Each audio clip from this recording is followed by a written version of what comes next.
Hello and welcome to another episode of Scavenger Life. This is episode number 421 at scavengerlife.com. At the end of the day, this podcast is ultimately, I think, a audio diary for ourselves. So like in 30 years, Yeah. we can sit in rocking chairs on the porch and listen to how we chose to live our lives. Will we though? I don't know. Maybe. And you know what I think our future selves are telling us right now? What? If you think time is just a flat circle, our future selves is saying, don't worry so much. Don't worry. Like, this is your life. It's okay. This eBay week does have me worried though. So I bring it up because, several things. Yes. So we decided to take on a new contract for the video next contract. 6 months. You know, that's our career jobs. Right. And I think anyone hearing this, you know, if you're trying to go full time and you're deciding you quit your job and sell on eBay, or you lost your job, should you find another one? I mean, you know, one option is, you know, sell on eBay as if it's your full-time job. But if you have a career that you put time into education and you might enjoy it, Yeah. wait till someone comes and offers you a good, you know, like contract to do that work that Right. pays well. So that's what we do. I mean, eBay still pays for our monthly bills. Like, we could live just on eBay if we had to. Yeah. But you know, we got this contract. It's kind of a cool job. It pays a lot of money. So we decided to take that on. I only bring that up because it's been a very stressful week, because we've just recently now kind of added that onto our normal life. And after, you know, not having that in our life, you're like, oh yeah, this is actual work. You know, it's Yeah, it's you have to stressful. put the hours in, Yeah. you know, on top of eBay, Right. Airbnbs that are running in the Right. middle of the summer, and we're trying to get an Airbnb online while starting a renovation underneath that building. So it's kind of like, what? this podcast is also just a story of what it's like to work for yourself, you know? Right. Because you're always deciding how much to take on. I think when you run your own business, or at least our, you know, desire is just to keep taking stuff on as it happens. I mean, because we can't really turn on and off opportunities. you Right, know? exactly. This contract kind of came along, and if we said no, which we totally could have, it just doesn't come back right away, you know. Or it might, ever. It might never ever come back. So you kind of take on, and I think all of us do that, where you just, you know, don't know when to say no. Yeah. Anyway, I just wanted to put that out there because That's the week that I'm having. I don't know about you. I know it's been stressful. Hey, Ryan, if you're having that kind of week, Then I'm having that kind of week. But so anyway, the good thing is it's a great thing. eBay pays our monthly bills. The rental income we have, we are putting back into the rental business to Right. grow. And then this contract work basically is quote unquote extra cash. And we're going to use that to pay off debt, or, you know. Yeah, I mean, look, when you say extra cash, it's like when people are like, you know, discretionary. I'm like, yeah, that discretionary is going to pay off debt. It's not like Sure. I'm Yeah. doing anything fancy with it. Although paying off debt is a very good thing to Right. do. And that is debt from this renovation we've done. Yeah. Just buying windows and stuff like that. Totally. Okay, so before we get into eBay, a couple things. Yeah, so tomorrow we have our first paying customer in this new rental that we have. It's like pulling a big switch, you know, that starting tomorrow, that switch is pulled. It's like on the wall, you pull it like this. Now, I do want to say it's not listed on Airbnb yet. That's fine. I'm just saying that because people will want to see it. Okay, that's fine. It will be soon. And then once that switch is pulled, all that work and investment will pay off. And basically, Right. it will be turned on Forever. Yeah. And it's now an income generating property instead of Right. like we're shoveling money into this hole. Right. With a big shovel. Now that money starts coming back out. So, and basically our rentals, the way we see it is like eBay has been our like, you know, for lack of a better word, our cash cow. You know, it's just like generates cash. Yeah. And then our rentals are like our retirement, you know? Because, Right. again, if you work for it yourself, if you pull yourself out of like a working full-time for someone else, I mean, we don't have a 401k, we don't have a Right. pension, Right. you know, any of that stuff. So that's the way we're seeing it. Real estate. Yeah. And, you know, it's interesting to us. Yeah. I think it's Sure. it's what keeps us interested in the world. is Absolutely. renovating, especially this one, because it's Yeah. on our main street. It's like people drive by it 3, 4, 5 times a day. That has know? been, I don't think we've talked about that. That has been very exciting for us to be able to invest money. You know, I know in the personal finance world, a big thing is just take your extra cash and put it in like index funds in like the stock Sure. market, which is totally a real thing. Yeah. And People do it. probably It very, works. probably very smart. Yeah. But for us, what's more exciting is putting into our local community, into our little small town. Yeah. And if you imagine a little main street, you know, one main street through a small town. That's it. With all these buildings, half of them are closed. The other half are just basically underused. You know, they haven't been fixed Right, up in a right. while. Even if they are used. They're like little yeah. junk shop, gift shop, just like kind of like really not very well used. And we've taken this building and we fix it up, and when you drive by, it looks gorgeous. Well, you know, what's with funny, brand new windows, brand new windows, a sign, we clean the front. and we are now having people stop us on the street and just being like, wow, that's so cool. Like, if you see like the energy that we can help create. On just one little, Yeah. little baby building. And people are like, you know, and what's going to go on down below? Yeah. And, you know, so it's exciting. There's a lot more to do, but that right there Well, is it's so starting. so valuable to me. Like we went to there's a wine bar in town. Thank God. And it's super stylish, and the people running it are very dedicated. And we went in there the other day, and they were like, it was funny. You said it. You were like, they spoke to us differently. They had always been friendly. They knew we had an Airbnb, and people stayed at our place. They run a wedding venue too, and people stayed at our place that were going there and whatever. But they were like, oh, you know, they like believed in what we were talking about. Well, I mean, before. I think that you get respect from people because they see that we're investing Right. serious money Yeah. into an area where most people have kind of written off, you know? Right. Even the Right. people who own buildings have written Yeah. it off. I mean, They're they're just like whatever. just, you know, yeah. Or rent it for $500 a month, and someone can go in and sell some junk, you know. So anyway, Yeah. it's exciting.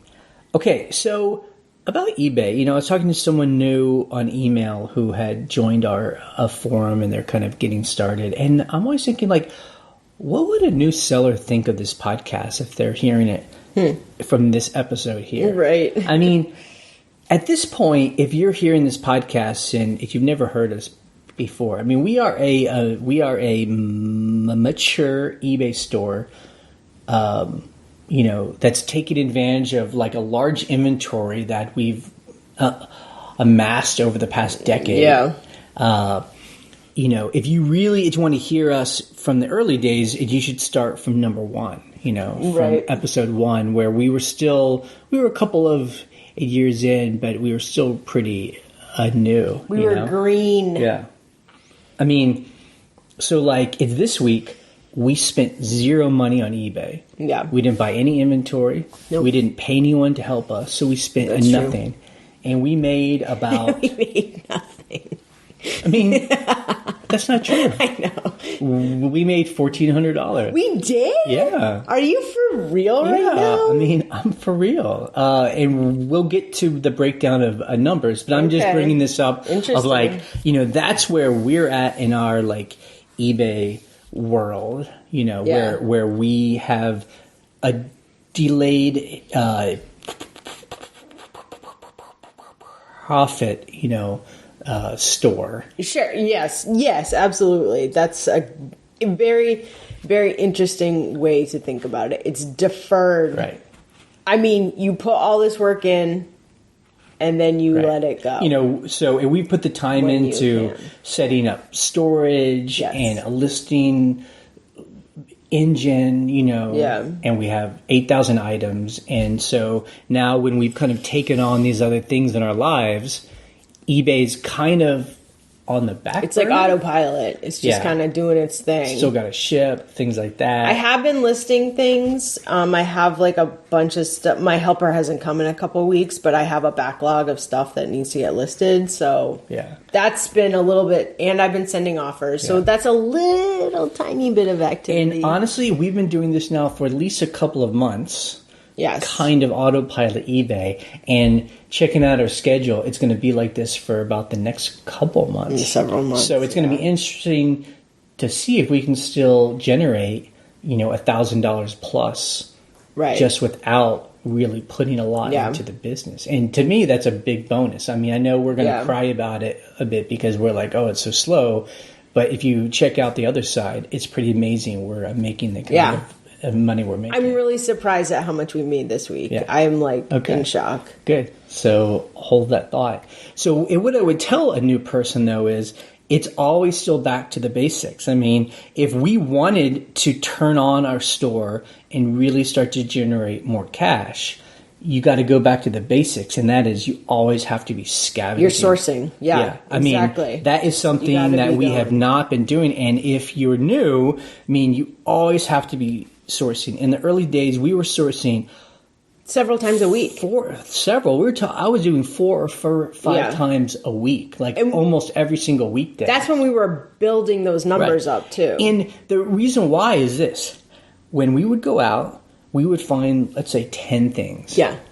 2 of those things would sell right away. Right. The other 8 things would sell slower. Right. So we're not always sourcing. We're not finding those things that sell right away. Even now, when we go to an auction and we get like 100 things, 20 of those things will sell right away.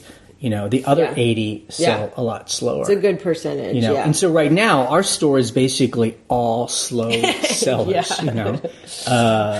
And so that's why if we wanted our eBay sales to get higher, we need to right source, now, we need to be sourcing. And so I say that to anyone brand new who's like, why am I not selling a lot? I mean, you just got to be going out there. You have to. And for the guy out there, he's like he's like the little voice in my head now. He's just like, you're just selling a lot of losers. They're all losers. And it's so interesting.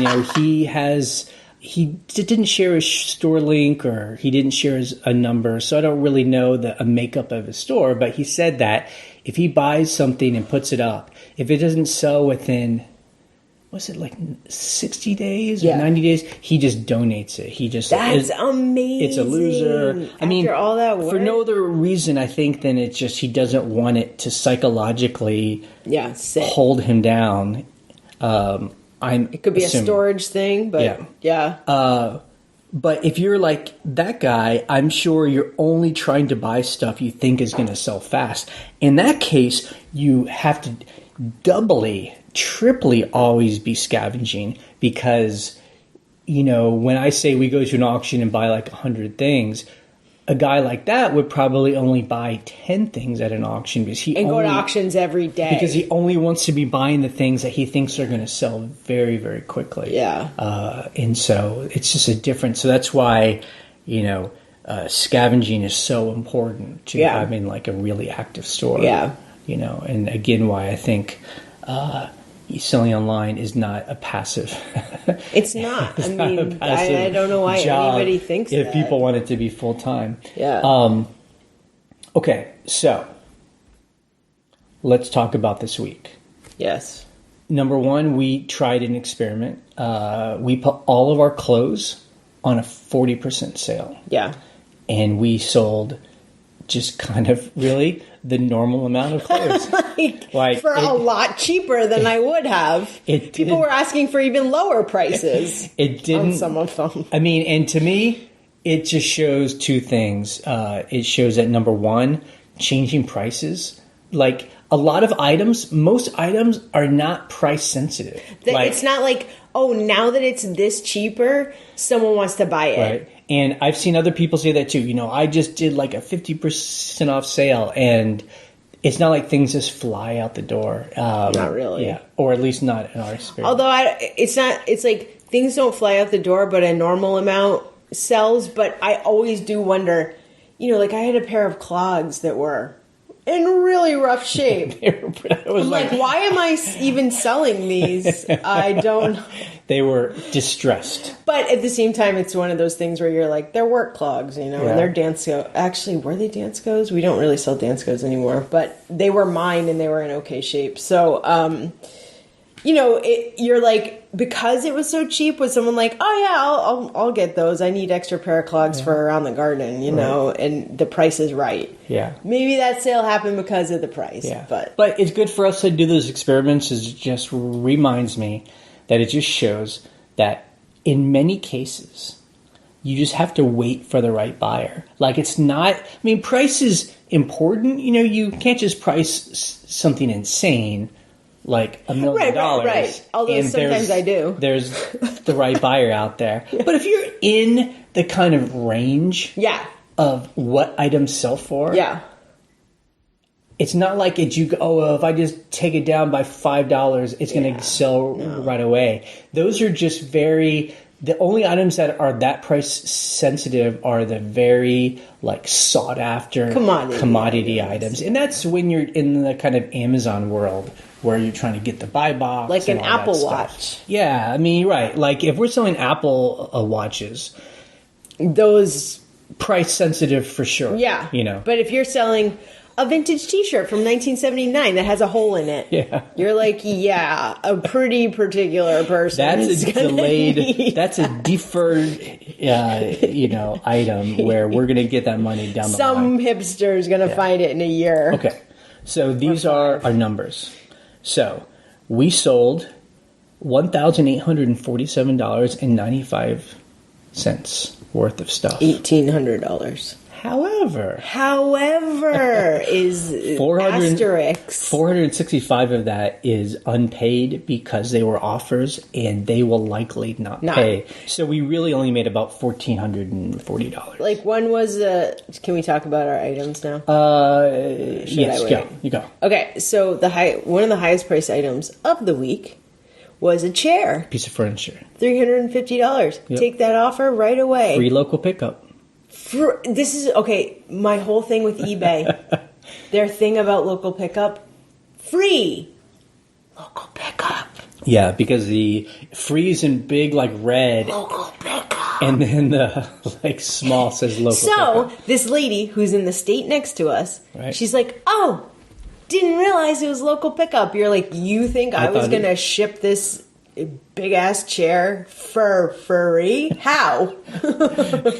You got that attitude for sure. So yeah, it's unfortunate. We had, I think, 4 or 5 items where people made offers. We accepted, and either we just didn't hear from them, they're not going to pay, or a couple of people are like, oh, I changed my mind, I'm not going to pay. You know, it's really, really unfortunate, and that's like about almost like a third of what we sold. So again, I wish that, and we'll talk about it in a bit, eBay's doing some changes. I just really wish when someone made an offer to you, they were signing an agreement through eBay that if we accept that offer, they have to pay. Now, I know that people can still cancel even after they buy, but I would love to put that hurdle just so people have to be a little more serious about when they make these offers. Right. And, I would think eBay would want to do it for themselves just because, I mean, we are not going to make $465 this week, but eBay also is not going to make the The whatever fees, 10% fees Right. times a million items that don't sell. Yep. So that's my. It's in their my attitude. interest Yeah. as well as ours. Yep. And we just sold just like so many random things, and we sold 36 items. So it's about 5 things a day. That's what it felt like. So that's why I felt like it was so slow. But I guess it really did add up. Yeah, I mean, it was just and it was just like little weird things. I mean, things were, again, we're in this kind of like eBay in the back burner where things are selling, and these are our long tail items where I'm just like, don't even remember putting that up. Well, there's that. I don't even remember putting it up. We were in our storage building this morning, and I was like, okay, we sold these 5 humidifier filters, yeah. new in box, whatever. It was $35. But we're standing there and we're like, I haven't seen these in a year. I don't know even where they would be. And then I'm thinking, they're new in box. They're kind of big. They might be in a box. So I'm staring at this shelf that has random big stuff that doesn't fit in bins. And there's a cardboard box with Jay's handwriting in a tiny marker. Filters. Not humidifier filters, not lot of filters. Yep. And I'm like, there they are. Okay. If you're a fan of our podcast, did you know that we, at this point, refuse to make an inventory system? We refuse to. Number 1, I don't have time. Number 2, I pretty much know where everything is. Number 3, if we have a helper that's like part-time and is packing stuff, that person will create an inventory system with us as part of their job. So anyway, like I said, we refuse to do it, and this is an example of we're just very slow. Like, yes, it's probably a very good idea for us. It's a very good idea. Do an inventory system, but we're very slow to move on good ideas, and it's just the reality. It took us a while to like hire someone, to get a new camera. Yeah. Yep. Look, here's the thing. Am I allowed to talk about this? Yeah. You're going to give me a look like, I don't know. Well, I don't know what you're going to talk about. Process. Okay. Right? Marcus Lemonis. We were talking about... See, he did. He gave me the look. Okay, so it's hard to change your process sometimes. It's uncomfortable. Takes time. It can be expensive when you're like, we have to overhaul this whole thing, and it means buying blah, blah, blah. And it's a pain in the butt. However, it can be worth it in the long run. That's all. Okay. That's all I was going to say. Yep. Process. Yep, I absolutely And efficiency. agree. Corporate keywords. Okay. Customer issues. I will briefly say this, Ryan. Let's not get into a long story about this. The dishwasher we tried to sell on Craigslist. Oh, wow. It has nothing to do with eBay, but it's scavenging. It's a scavenge. We thought we were going to use it in a rental. We bought a better one, so we had this one. We bought it for $50, and we're trying to just sell it back on Craigslist. And it's interesting. A woman came to buy it. Yeah. And this is the first time this ever happened. Like, most people, they see it, it's what we say it is, and they just buy it and go. Yeah. This woman was like trying to shame us over Shame me. Right, because you were the ones I was selling standing on the porch with her. trying to shame you on like the quality of the item. Yeah. Acting like we were like an appliance store, And so, I mean, she was like, well, why didn't you just give it to me for free? And you were smart and just said, nope, see you later. And I just closed the door. I was like, okay, bye. Sorry, it didn't work out. Very interesting, I was like, in my head, I'm like, she has no idea who she's dealing with. This is a person who deals with offers all day long of $5. I'm just basically she didn't counter with a good price. Mm-hmm. She didn't counter with any price. She said, well, I'll take it for free. Right. And I was like, because nah. She thought it was in worse shape than what we said it was or whatever. And do you think she came knowing she was going to do that strategy? 75% of me says yes. Wow. Well, I think she wanted, I don't know if she wanted it for free, but she wanted it for less, and I think she wanted me to throw out the number for less, and I was like, no. Right. I said, if you buy this new, it's an 18-inch dishwasher, it's a smaller apartment size. I'm like, new for this brand is $400. Right, and we're actually 75. Yeah, so I'm just kind of like, nope, I'll sell it to someone who will pay me what I want for it. It's like we say, it's always about who's hungry. I mean, if we were really hungry, we could have just sold it for cheaper, but it's not taking up that much space. So it was the first time I ever basically said to her, you need to walk away because I'm not giving this to you for free. And you need to stop being like, I'm so disappointed. I was like, bye-bye, get off my porch. Yeah. Anyway, that's the first time that's ever happened on Craigslist for sure. Okay, things we talked about on the forum. We had a lot of conversation about eBay Open. Yes, eBay Open in Vegas. Which is like, I guess, a big conference. I don't know if we've ever, I don't know, eBay has done these different kind of conferences with different names. I don't know if it's called eBay Open back when we went to one in Philly. It was a long time ago. I think it was at 2011. It was 2011. Basically, they had, back then, I'm assuming it's the same kind of thing. They would have like all these eBay employees there, and they would have like, eBay employees are at computers, and you can go up to them and ask them questions. They would have like little workshops where you could learn about new things happening or learn how to do things better. It was cool. But now, the cool thing back then was it seemed like they would do them in different parts of the country. Right. So you could wait till it got relatively close. And go to one. To you. And ours was only a couple hours away. Now it seems to only be in Vegas. So, you have to like buy the flight, you have to buy the hotel, you have to pay for everything. It's a little bit of a trip. I bet it's fun and worth it, but just not for us. However, these are the things people said are happening. Number one, there's supposedly new seller protections.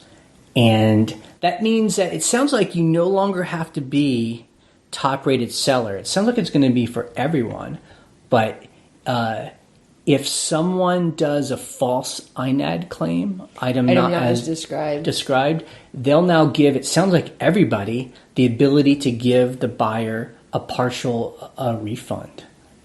Okay. Where, and so you can recover some of the cost if the item was been damaged or something. Okay. Interesting. Yeah, right. I mean, and I don't know exactly how they'll do that so the sellers don't abuse that and just, whatever. Yeah. It's kind of like back in the old days when they would allow us to put a restocking fee. Yeah, restocking fee. But they're not calling it that now. It's just kind of like, so, I get it. So I didn't understand it when you said it. So if someone sends something back to you and they packaged it poorly or it's messed up, they used it, you're like, I'm only giving you a 50% refund. Yep. That's cool. And then I guess, so what happens now if you do that, the person can dispute it and ask eBay to give them all and you can choose to not give the buyer back their shipping if you think that they're, if they say we've done something wrong, they can return it and we pay for everything. Right. But if you tell eBay, well, they said I did something wrong, I didn't, so I'm not going to return that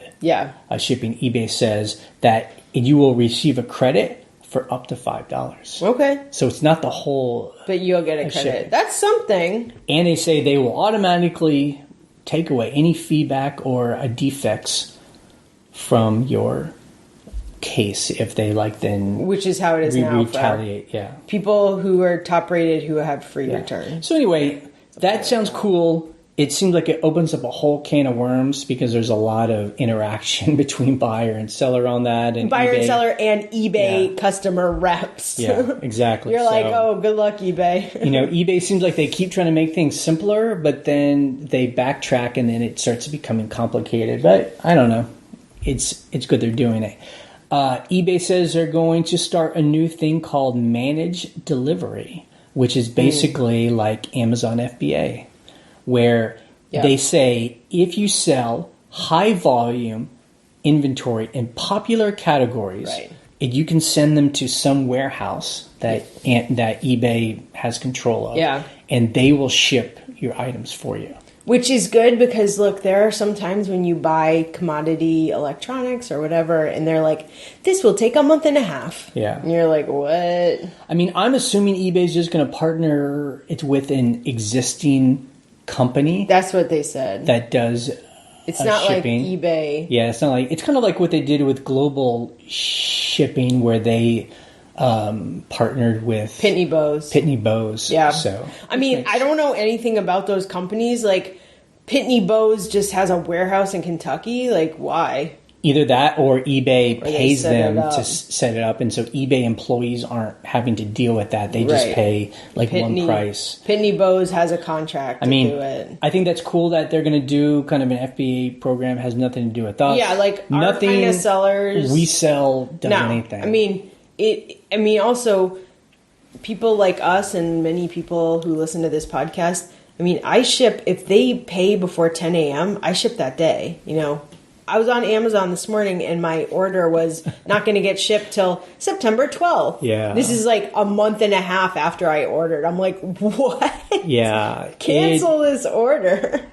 It is interesting on Amazon that everyone's like, oh, you know, Amazon's great because I guess if you do have Amazon Prime, it's a whole 2-day shipping. But if you don't have Amazon Prime and choose to ship for free, if you're willing to wait, it says 5 to 8 days after they ship.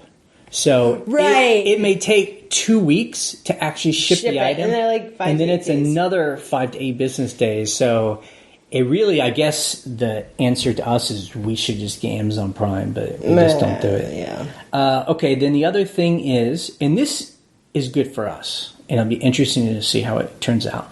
eBay is implementing a limited permission for employees through your My eBay. Great. So, you know, we have employees, helpers. We can get them to just have certain access to our eBay store. Right. Instead of right now, we just log into our eBay store and our helper is just on our eBay site and she could click around and see everything. She could buy stuff. And it's fine. But like, I would rather have her just have access to, you know, drafts. Taking pictures. Schedule. And to list items. Yep. And that's it. And someone was on a forum doing some tests to see what access they actually have. It seems like it's a little clunky now. Like it works better, I think, on the website than it does on the phone. I was going to say on the phone, what I always hate is when I log in and I go to like where you start taking the photos, it says our 60-day totals. Right. So like sometimes it's like sales, right? A ridiculous amount of money and you're like, yeah. It's just kind of weird. You're paying someone by the hour, paying them well, but you know, they're seeing that and being like, these are rich people, and you're like, not really. Like we're not making all that money. There's fees and all that stuff. So anyway, it's going to be interesting. We should experiment. With that. It's like you type in someone's email address and then I don't know what happens after that. We just need to like try it out. If they, you know, do they need to have an eBay account themselves? I don't know. I have to look into it. And then managed payments. I mean, we all know it's coming. Right. eBay, instead of PayPal, eBay will be taking the payments. Right. And this again is where it could be very exciting. They say with managed payments, if you opt in to that, which I think we all will have to soon, they will actually have automatic payment when you make an offer. So exactly what we were talking about. If you use eBay payments instead of PayPal, eBay will enforce that someone gives you an offer on because I think eBay will control the payment system and can work that into there, and it could just be because PayPal is a separate thing. Maybe there's some technical problem with automatically pulling a fee or something. I don't know. So it's good. I mean, it sounds like. I mean, that's what I like to hear is when eBay is doing things that is helpful, like expanding a seller's abilities rather than just changing things to like make us pay more fees. So it's good. Yeah, true. Okay, those are all the updates in the eBay world. All right, let's go to the calls or it's questions that people sent in. Hi, Jay and Ryan. This is Samantha. I'm in Florida. I also had already noticed that Jay stutters, and it has absolutely no effect whatsoever on my opinion of him. So there you go. So I called because I've had this happen a few times where I get a message with an offer on something or maybe a strange question on something I've listed, and it's from somebody who it's a brand new ID just established like that day. So the first time I had this happen, I didn't think anything of it because I was new to selling. But since it's happened, I've had unpaid items from that person that had, no feedback, brand new account. So now if someone is a brand new account, I won't do anything with them. I've even blocked the ones, well, if I ever had anybody that unpaid, I blocked them. And the ones who send me weird questions, I block them too. Because I feel like they're just trying to stir up some trouble. Or I have a theory. Is it possible that eBay has moles out there that are like testing us to see if we're obeying the rules? Because I had somebody once ask me to pay outside the system or contact them outside the system, which is a no-no. Anyway, so I just block those people that are either new or just act weird. Because it's better to be safe than have something happen to your account, right? So I was just wondering if anybody else had had that experience. Bye. I don't think eBay has moles. Yeah. Personally, I just think those are weird scammers. Yeah. No, I mean, I think it's the easier answer is probably the most a likely one, and there's just tens of thousands of people on eBay every day, and yeah, some of those people are trying to buy off of eBay, and yeah, and that's a good. I remember in the early days of us being on eBay, we would definitely think about doing those things where we were so hungry for sales, and we would like try and be willing to sell off of eBay. I mean, we quickly were like, why would we jeopardize our store for selling like one item to save a couple of bucks? We either tell people absolutely not buy through eBay, or we also will just block them. Yeah, I mean, we just say no, or we ignore them and block them and just don't, it's not worth it. Yeah. Hi, this is Keith from Western Mass. I wanted to call about managed payments. I had a few. I just got off the phone with eBay. I was on the phone with them for a good 20 minutes or so. Unfortunately, I signed up for managed payments. Now, when you sign up for managed payments, you automatically get out of the global shipping program. There's no way to be in managed payments and also be in the global shipping program. It's absolutely crazy. There's actually a whole different phone number set up for questions in dealing with the managed payments, and I was on the phone with this guy that he seemed to know exactly what he was talking about. For now, you can't do global shipping and managed payments, but down the road, he didn't know when you will be able to. It's absolutely crazy, but that's the case. So that's one bad thing about managed payments. So then I asked if I could be opt out of managed payments, and the only way I can be opt out of managed payments is if my sales are 5% or more of my sales have to be overseas, have to be shipped through the global shipping program for them to take me out of managed payments. And my sales are like 3.5 or 3.6% of my sales are shipped through the global shipping program, so they can't remove me from managed payments. I talked to a manager. He agreed with the employee that I was originally on the phone with. So I called just as a warning to buyers that if you ship a lot of product through the global shipping program, I would hold off on managed payments for now. But what the guy did say, though, that in the fall when they ramp up for back to school and the holidays, there's going to be quite a bit of promotions, just to quote him, for managed payment sellers, and it's discount on fees, and then there'll be coupons for sellers that opt into the managed payment program. So I would know it's pretty unfortunate. I can't believe you can't do managed payments and global shipping program, but I thought I would share. All right. Thanks. Keep up the great work. Bye. That's crazy. So, I mean, I really thank you for calling. That's a really interesting kind of bit of info to find out. I've also heard that, it's managed payments has been in this long beta program. So they'll send out random invitations to people. And I've also heard if you enter into their beta program, that it's very hard to get out of it. So you should be really into wanting to do managed payments, I guess, if you really hate PayPal or something. And I've also heard, that they haven't gotten the management payments hooked up with their global shipping program, which seems weird. We would never join until they do that. And I'm hoping that they eventually do join those two programs. I mean, it's their program. So Right. You're like, come on.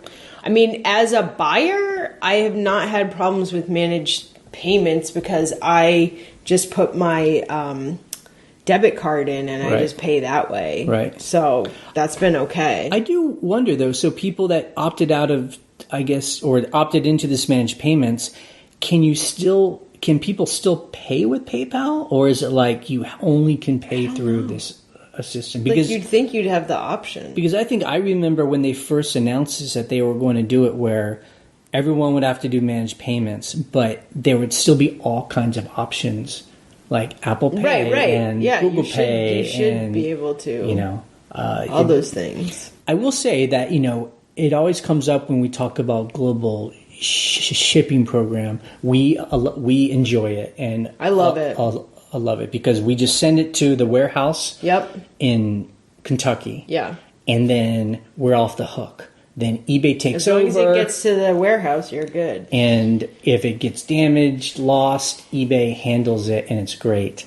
I hear a lot of people say that they just don't mind shipping directly to the people, in different countries. Look, And, it's true.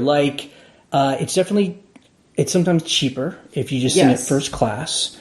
And sometimes there's tracking on it. Sometimes there's not, depending on the... But we do it every so often because people will ask us and we're hungry for a sale. The problem is what happens is, and it just happened to us just the other day, recently, where it gets to their country and then it gets stuck in customs for a month.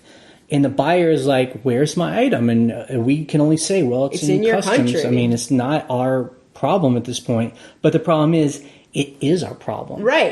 Because they can open a case that says item not received and they can get their money back. Right. If you don't do it through eBay's global shipping program, we're responsible till it's confirmed delivery in the person's home. Yep, that happened to me. It was in Austria. Right. It sat for a month. The guy's pissed, and I'm like... I don't blame him. Yeah, I'm like... Right. And he's like... Finally, it was a couple of days ago, he's like, I just want to let you know that customs didn't tell me any reason why they were holding it for a month. Right. And I'm like... And we never have that problem with global shipping. And I wonder if that's because eBay has some kind of streamlined system. Well, what their system is supposedly they give it to a carrier that works in that country. It's not just the U.S. Postal Service, which does work, obviously, but in the UK, they give it to Royal Mail or whatever. So they're it's their system, So it's not just this, little package from the U.S. just sitting there. It's it's already, in their system and been checked by customs. It's expedited. Yeah. So anyway, I know there are people who just they swear by a shipping directly to people, and that's cool. For us, it's just not worth even a handful of times. It's a problem. So last week, someone in the global shipping program, I think they were in Canada, they said this never got to me. It was $11 item. And I called eBay and I was like, global shipping program, I see no tracking going to Canada. I don't know what's going on. They refunded him. I didn't have to refund him. Right. They refunded him. Yep. All good. Done. Yep. Dolan.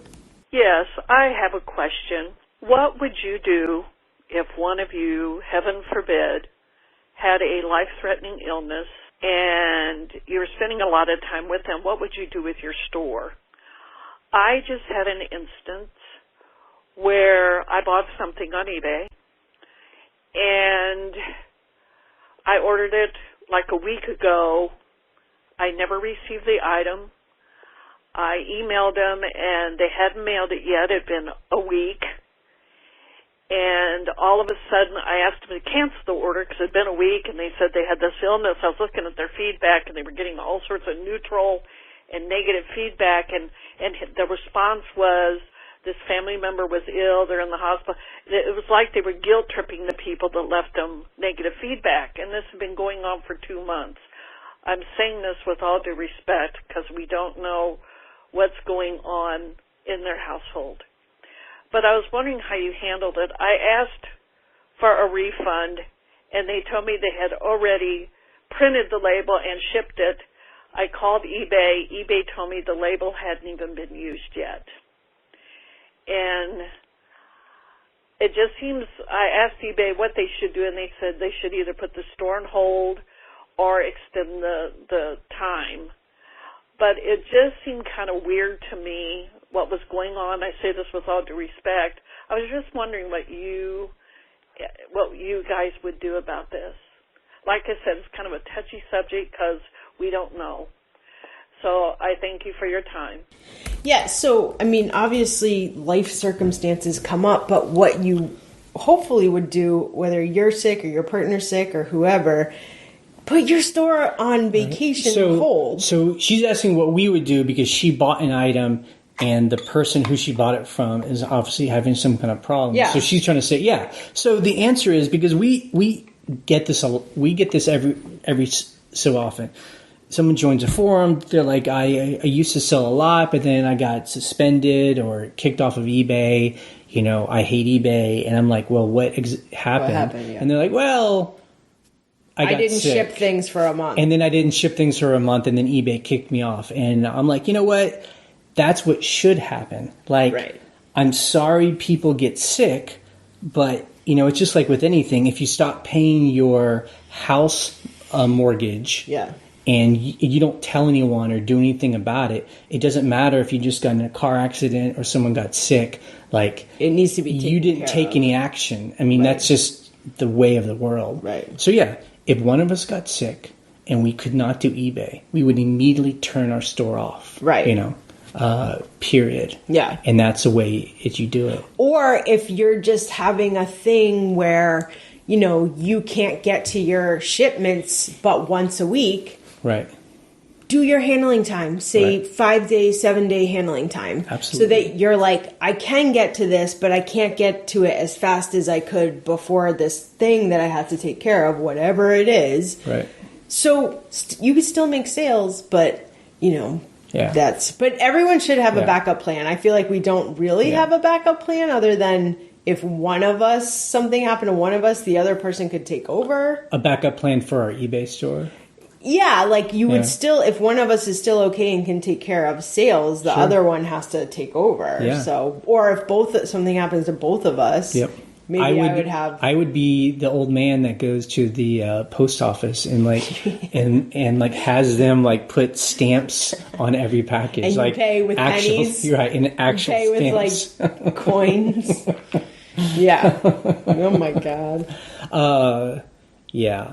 I mean, So whatever that, you know. Look, we get that from time to time too. If we buy something on eBay and like, okay, it doesn't ship. It's like a week, you know, a week's gone by and we email the person like, why don't you ship? And, you know, it seems like there's often like, oh, I got into a car accident. And I'm like, I okay. found out my dad has cancer. That's like always, Yeah. and you're like, cool, I'm a so disabled, you know, vet. And I'm just like, you know, look, just make your handling time longer. or don't be on eBay, Yeah. or just tell me, or something. Or just tell me. Like, that's the other thing, too. You're like, Right. if someone messaged me and was like, I went into the hospital unexpectedly, or my husband did, or whoever I have to take care of, I'll ship it in a week. You're like, Yeah. whatever, cool, Right. fine. But if you don't Right. say anything. I find people, though, use that excuse Oh, just all because. the time. Look, people use that excuse when they can't pay for something. Yeah. Look, I had a guy give me an offer on a hat, right? It was a low offer. I countered with a higher offer. He countered back and I accepted. 5 minutes later, sorry, I can't afford this. Right. I just let an unpaid item case get open, and then he paid for it. Right. You're like, that's a very rare time where he decided he'd change his he mind. actually could afford it, but thanks, fam. Yeah, I do. It's want to end with okay. Sell trash, be free. be free. Put it on a t-shirt. Put it on a mug. That's going to be my tagline. Okay, that's it for the podcast this week. You can check out our blog at scavengerlife.com for the links we discussed and to join the conversation on the forum. You can leave a question or a comment on our voicemail line, as you heard, 540-407-8486, or you can email us an audio file. Our email is thescavengerlife@gmail.com. We post an episode every Monday morning, except when it's late, like today. Wednesday, we post a What Sells video brought to you by Stephen Schultz and his doggies and cat. You can subscribe to our Patreon account, and you can support us for as little as $5 a month. You can always subscribe for free through iTunes or YouTube, so you always get the latest episode. You can buy our archive of 5 years worth of podcasts, and it lets you put it on your device and listen to every single episode offline. That is on our sidebar. It is called Download All. We're ending this podcast in 3, 2, 1.